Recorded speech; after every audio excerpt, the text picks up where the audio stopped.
सिंधुदुर्ग जिल्ह्यातील राजकोट किल्ला येथील श्री छत्रपती शिवाजी महाराजांच्या पुतळा विटंबना प्रकरणी सोलापूर महाविकास आघाडीच्या वतीने निषेध व निदर्शने कार्यक्रम करण्यात आले।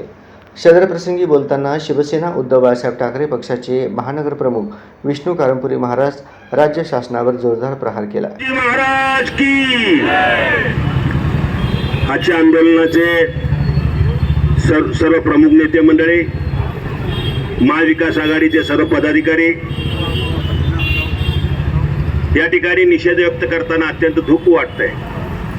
या महाराष्ट्रामध्ये महाराष्ट्राचं नाव, महाराष्ट्राचे शान, महाराष्ट्राचं वैभव ते म्हणजे शिवाजी महाराज। अशा शिवाजी महाराजांचं विटंबना या महाराष्ट्र शासनाकडून होतं, या बाबतीत अत्यंत खेद या ठिकाणी वाटत आहे।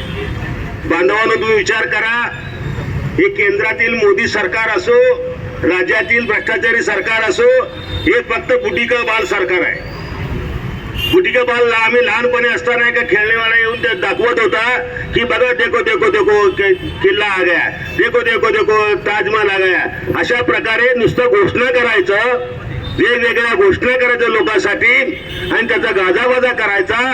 त्याचबरोबर नवीन या ठिकाणी तुम्ही बघा की अत्यंत शिवाजी महाराजाबद्दल, आता आमचे भोसले साहेबांनी सांगितलं, शिवाजी महाराजांचं ज्या ठिकाणी एवढं मोठं प्रकरण घडलं तरी देखील यांनी आपल्या